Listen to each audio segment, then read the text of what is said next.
What's been said and done? Eclipse 1 here. Today we're going to watch the Final Destination 5. The fifth one. The very last one. If I believe so. Yeah, from the Dead Meat YouTube channel.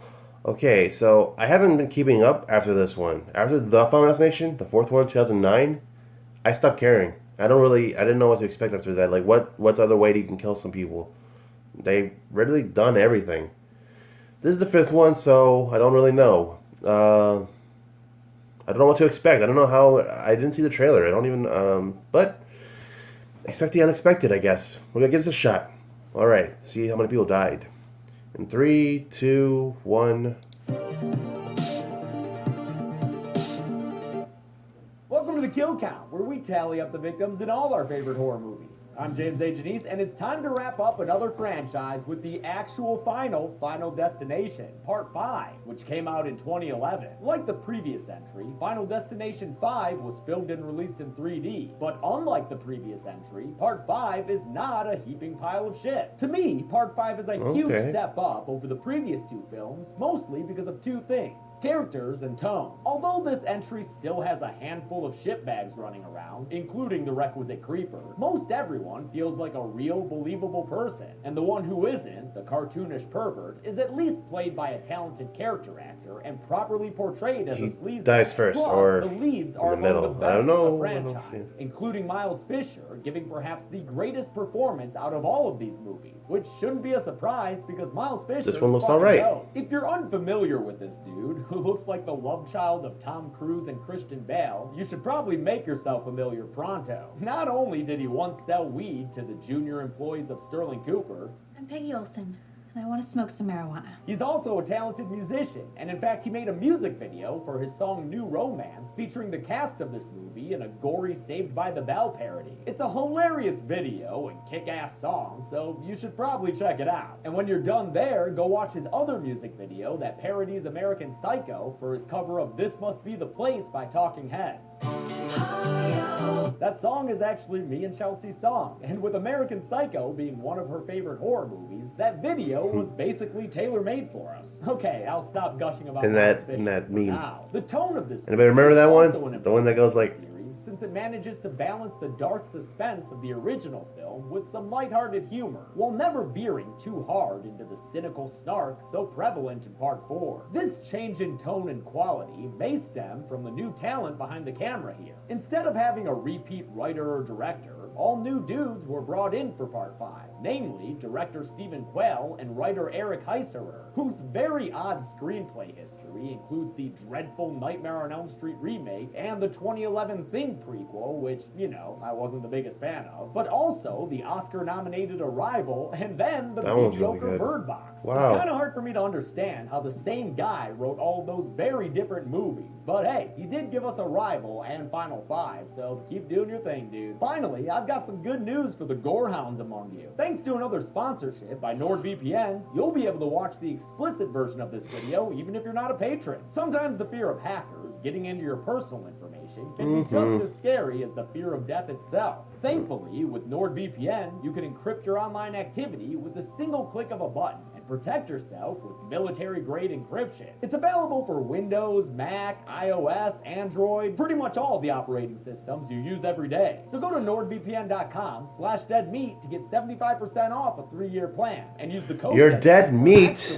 if you don't use NordVPN. You ain't gonna eat your meat unless you get NordVPN. Promo code DEADMEAT for 75% off a 3-year plan. They use a weird soundboard or something. You can click up there or follow the link in the description for the freely available explicit version of this kill count. I only made it a separate video in case it gets age restricted or in case some viewers don't want to see the nasty stuff. Otherwise, let's see how many kills we'll close out this franchise with and get to them. The movie begins with the title card and looks like it's getting tested by Mythbusters. Much like the last movie, movies, these opening credits are real friggin' cool, and similar Tony to Todd. like all the deaths we've seen throughout this series. Honestly, James Woods. this makes me wish And the franchise had kept going. Red- if Red only Dick- for us to get Red a Dick? Bond-esque focus Riddick. on making cooler Riddick. and cooler credit sequences Taylor. each time. It's I don't know, I like the reading beginning of a names. team-building retreat It's a for fan of paper company credits. Presage. I was You a say Presage. Our heroic herald this time through is Sam Lawton, a lowly salesman who's often joshed by his middle management friend Peter Friedkin. I'm saying that to you as your friend because, as your boss, I'm ready to fire your ass. But like I always say, better to get joshed by your buds than dumped by your girlfriend. And unfortunately for Sam, his girlfriend Molly is currently dropping his ass. It's not working out, Sam. Let's go to a gym. Gosh. Olivia Castle is another sales team employee for Presagi, and she lives for casual Fridays, hates wearing her glasses, and is always down to give an impromptu biology lesson. They're called tits. Her bio student there is intern Candace Hooper, who's on tonguey terms with Peter and is also kind of a mean girl. Have you slept with every hipster in town yet? Like I said, some of these characters still kind of suck, but none of them suck as much as this film's piggish perv, tech support employee Isaac Palmer, played by PJ Byrne, who would go on to be in Wolf of Wall Street and Big Little Lies. The captain of this company's paper boat is Dennis Lapman, the sales division manager who treats his staff like pledges. What's my name? Dennis. Look away. He's played by the champ himself, David Keckner, last seen on the kill/capture count, yes, it's the same thing, in Krampus. Whammy! At his command, Sam runs off to collect the final employee to board the bus, Nathan Sears, played by Arlen Escarpeta, last seen on the kill count, as one of the very few sympathetic characters in the Friday the 13th reboot. Nathan was recently put in charge of some older blue-collar workers in the company's paper factory, which Union Rep Roy is mighty pissed about. I got at least 15 years on you here.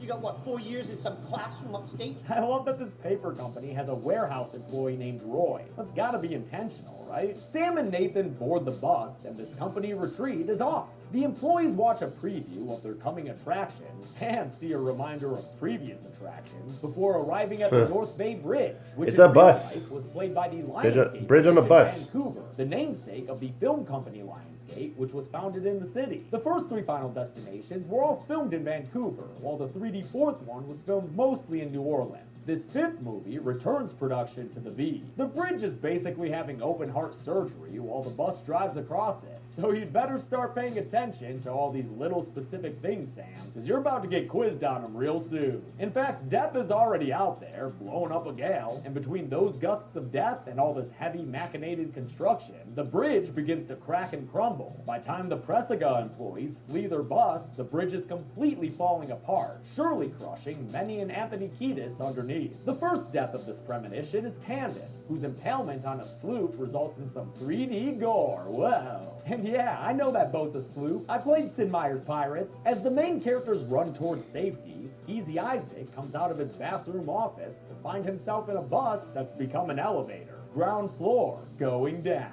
Molly manages to get to safety by minding the gap across this steel beam. But since Olivia Velmeted up earlier, she's gonna have a more difficult time getting across. Yeah, bye!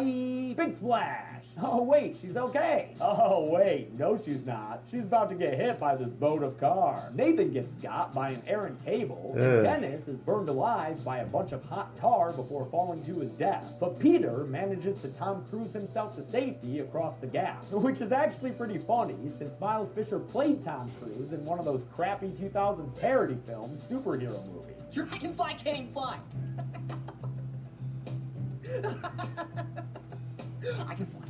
This just in, Tom Cruise is dead. Sam gets across Yeah. the fissure as well, right before the rest of the bridge crumbles down in an awesomely done long take until all of the debris is safely in the Oh, water cars. below.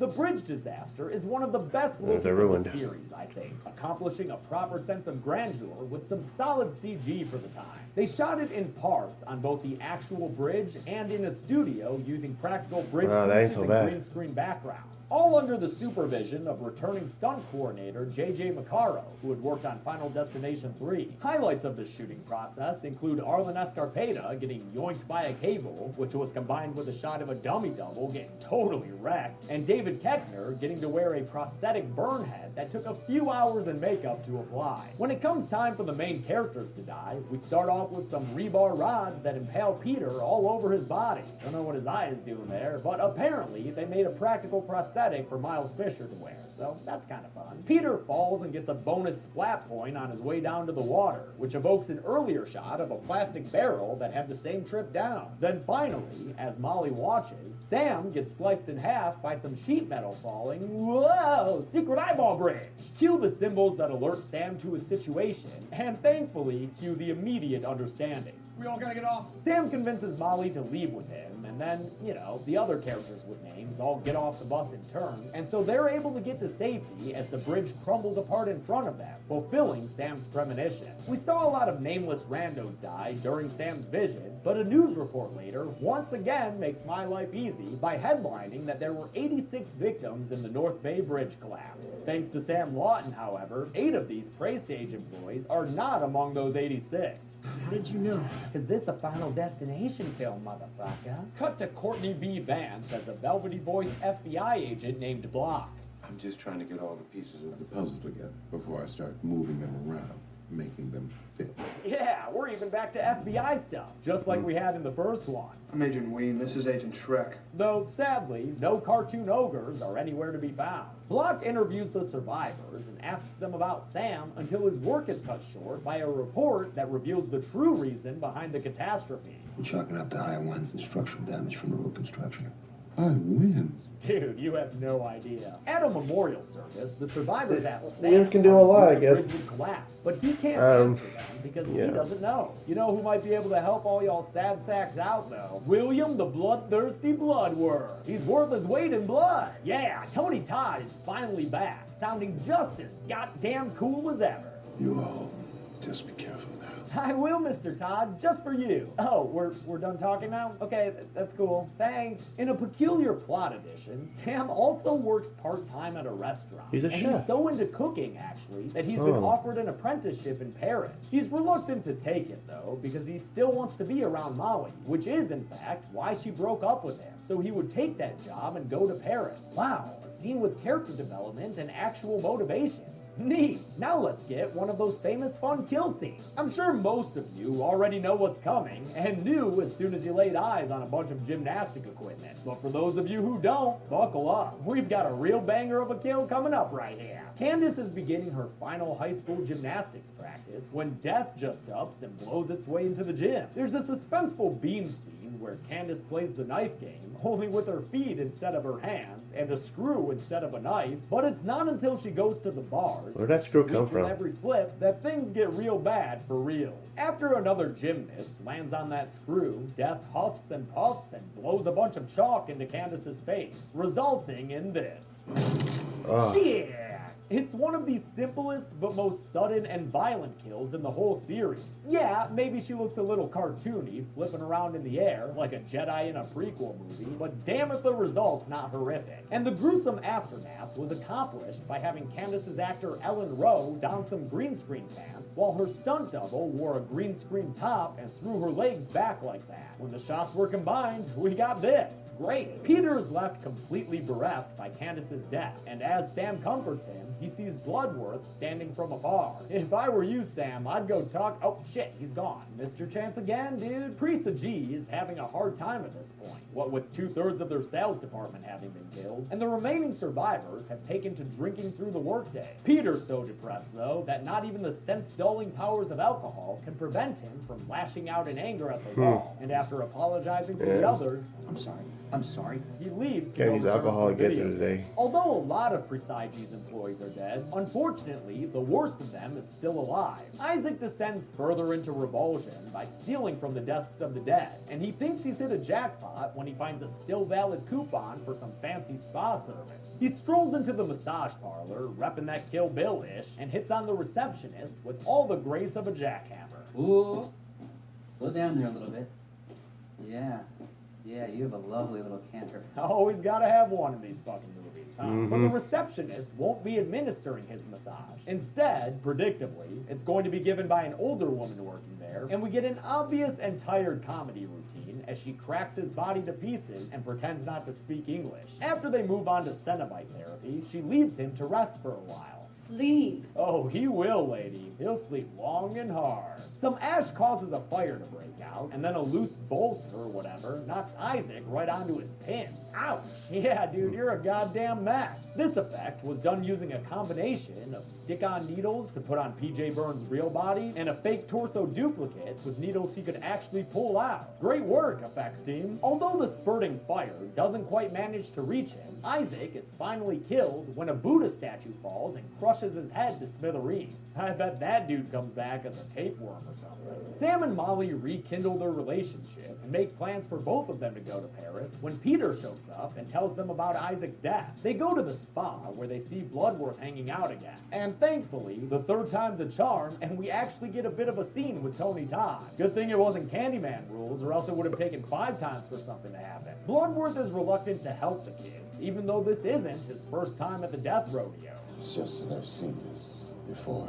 A lucky few survive the disaster, and then one by one, death comes for them all. You know what? It took 5 movies, but Bloodworth has finally managed to give a succinct and understandable summary of this franchise's premise. You're short of death. And with that framing of the issue, he also offers a way out. Take another person's life and make death whole again. We kill someone, we get their life. A tribute. Sacrificing someone. That's what I'm saying. Bye, y'all. As the kids process Make death having to happy? continue without any more Tony Todd in this movie, Sam remembers that in his premonition, Molly never died. She successfully made it to safety across that bridge gap, so it turns out she doesn't have a death bounty on her head. Great news for Molly, but Peter takes it personally and thinks that Sam was being a little two-faced by only saving her. Well, apparently you deserve to live more than Candace. As for Nathan, he doesn't exactly believe in Bloodworth's tales, but he still goes with Sam and Molly to find and warn Olivia. Olivia is at an appointment where she's finally getting the LASIK she's always wanted. That's not to say she's not nervous about the procedure, though, which is entirely understandable, since, yeah, it's shooting Oh, she needs a lasers teddy in your bear. eyeballs. But in real Cute. life, don't be scared, man, because science. I can't wait to get it done one day. As Yeah, long as me it's not too. in a Final Destination movie, of course, where not even this teddy bear's eyes are safe when it comes to the procedure. The doctor leaves Olivia briefly to go get a missing file, which I don't think a real doctor would do in this situation. Right, exactly. In his absence, we get an accident that begins with Death's second favorite weapon, water, which you can always count on to mess with literally anything electronic. Olivia's head is so restrained that she can't reach the machine's controller, and instead knocks it to the ground where it activates the frickin' laser beam. Olivia's right eye is given the Alderaan treatment, but she manages to save her left one by sacrificing her hand. When Sam and Molly arrive to help her out, she ends up tripping over that Teddy's loose eyeball and tumbling through the high-story window. She dies after hitting a car windshield, which somehow manages to pop her own eye out in an imitation of the bear's. Agent Block, who's still kind of lurking around this movie, asks Sam and Molly to clue him in about what's going on, but they're unable to explain, really, anything. So, I guess we can just put Block's side plot back on the back burner. In the meantime, Sam and Molly have the requisite scene where they realize the whole death works in a certain order thing, and Sam realizes that Nathan would be the next one to go. Nathan is currently having another dispute with that Roy dude over the guy's total disrespect towards him. Roy's pissed about getting his hours cut, and while he yells at Nathan, things start to get dangerous. Nathan tries to push Roy out of the way, but instead accidentally pushes him right into the danger zone. And angry boy Roy falls to his death, ending up with a hook through his chin. And then his head, too. Nice. Peter goes to Dennis and tells him what they all learned from Bloodworth, and he comes pretty damn close to turning this whole thing into a Belko experiment. It's kill or be killed. But instead of killing or being killed, Dennis just calls Agent Block and tells him about Peter's temper tantrum. Peter only grows more unstable after he goes to Roy's accident scene and accuses Nathan of Death killing the happens user here. rep to save his own life. The movie ends It here. works. Then you traded spots. This must be Right. the case, because Death's already moving on to Dennis, who arrives just in time to get a flying wrench to the dome, in what at first seems like the least graphic kill since the original movie, until, yep, there's the money shot. Gotta love that gore. Despite Death looming close to him, Sam still goes to work at the restaurant, which of course kind of has a 180 in the name. Spooky! There are a lot of potential occupational hazards every which way Sam looks, but you know how death works by now. These kills are never going to be quick and obvious. Instead, Death lets Sam and Molly settle into a nice romantic dinner for two that blows through the restaurant's entire candle budget. They celebrate his Parisian apprenticeship, but get interrupted by Peter knocking at the door, looking real dark and scary, like he's ready to straight murder them. Because that's exactly what he's here to do, right after a bit of liquid courage. See, he couldn't bring himself to kill anyone random on the street, no pedestrians on a corner or vagrants in an alley, but he still wants to trade someone's life for his own. And who better than Molly, who he doesn't think deserves to have lived over Candace. His attempt on her life is thwarted by Sam with a table, and Peter's gunshots are heard by Agent Block down the block, who calls them in and heads towards the restaurant. Molly hides in the kitchen while Peter knocks Sam out cold, then turns on all the gas lines he can find to prime this place for a 3D explosion. Block shows up and tries to help Molly out, but he's shot from behind by Peter and succumbs quickly to the multiple bullets in his back. Cuba Gooding Jr. OJ better find himself a new head lawyer. Having attacked and killed the Block, Peter has removed himself from Death's list, but since he doesn't want to spend his new life behind bars, he goes to get rid of the only eyewitness to his crimes. Somehow, Sam flies out of nowhere to slow Peter down, and then they get into an all-out kitchen fight! After a bit of their scullery scuffling, Molly gets in on the action too, and when Peter goes to kill her, he's stopped by Sam with a skewer through the back, kind of evoking his impalement from the rebar pipes in the premonition. Anyone want some rotisserie, Fisher? Nah, bring the carver! After a very weird physical beat that makes me laugh every time, Sam and Molly embrace, happy that they've beaten Death and are no longer on its list. 2 weeks later, they're boarding a plane, finally ready to move to Paris so Sam can start that apprenticeship. But wait a minute. Paris. And what's that airline's name? Voley. Oh no! Yeah, dude, turns out Sam and Molly are on Flight 180. And I'm kind of confused about that shot we just saw, because originally I assumed it was unused footage from the first movie. But while watching the behind the scenes stuff, I saw them say this. They brought back some of the actors from the original series. They lit it in the same way. I mean, they're recreating that whole plane sequence, but just extending it. Wow. I can't tell if that's a joke or what, because I don't think all these actors would look exactly the same like this 11 years later.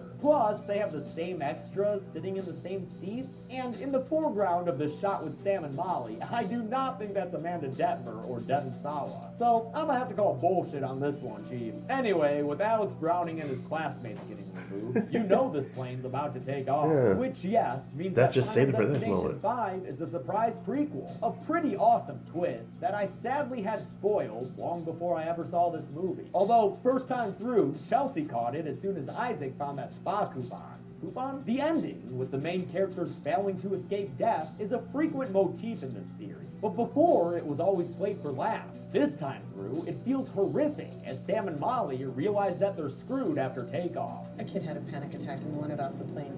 Said he had some kind of vision.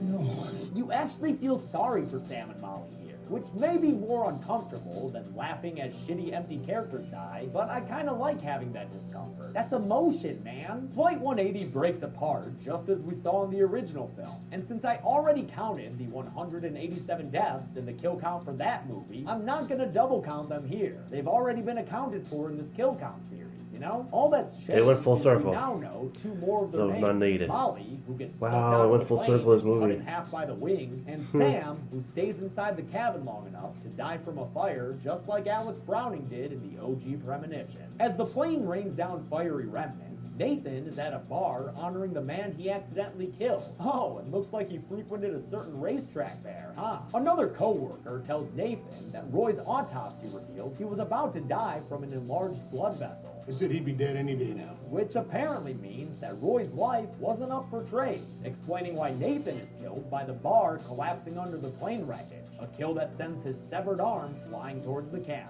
Wow. And no, I won't count other people in the bar, because we don't see any of them definitively die. Eat it, pedants! How many people did Death take down, now that it's had more practice in 3D? Let's find out and get to the numbers. And I'm gonna be very careful, and not mess with anything, so that I don't get killed. Alright? Think I'm good. Ah! Oh god! Oh, where's that even coming from? Oh god! 94 new people 94. died in Final Destination 5. And aside from the 86 bridge victims, the dead included 6 men and only 2 women. An inequality washed out by that sea of gray. With a runtime of 92 minutes, that left us with a kill on average just under every minute. I'll give the golden chainsaw for coolest kill to Candace. Hands and every other body part down. Of course it deserves the gold medal. Where else are you gonna see shit like this? Damn, I love it. Dog machete for lamest kill will go to Agent Block, pretty obviously. A gun kill? Do you even remember who you are, Final Destination? And the Primo Premonition for coolest kill seen only in a vision may be a surprise winner, because I'm gonna give it to Dennis. I think his skin being melted by a hot tar or asphalt or whatever has the best looking effects. Much better than Peter and his sloth eye there, and also better than Sam, who gets a little Scorpion King-y falling towards the camera. And that's it. Final Destination 5 came out in 2011 and is the latest film in the franchise to date. The most recent news about the series is that it's getting a reboot by Patrick Melton and Marcus Dunstan, who took over writing the Saw movies from Lee Winnell and did parts 4, 5, 6, and my favorite, 3D. Hasn't been any news since January though, so who knows? Next week kicks off Reanimator, one of my favorites. But until then, I'm James A. Janice. This has been the Kill Count. Thanks a lot for watching this Kill Count. Big thanks to NordVPN Alright. for sponsoring this video so I can release the explicit Oh, version. this for movie free. has a Also, big kill every thanks to minute, patrons who support pretty me, much. like Gabe Grachik, Almost. Mark Dehan, Bryson Whittington, James May, Devin Crowell, and Nathan Felsman. We're done with another franchise. What'd you think? I think these were some of my most in-depth episodes yet. Thanks everyone. Be good people. Yeah. Don't go. Being death, just killing everyone. This was by far the best one, even though I never seen the movie. That was a good twist. Have everything. They couldn't have answered the whole vision thing, so that's okay. They could have just. They could have just like. The black guy who knows about death, he could have had a bigger role. He could have just stuck around a little more. Follow me. Alright. See you in the next one. I'm gonna be crushing people's dreams. Like that. I'm gonna be doing some stuff. It's a place you can follow. Place you can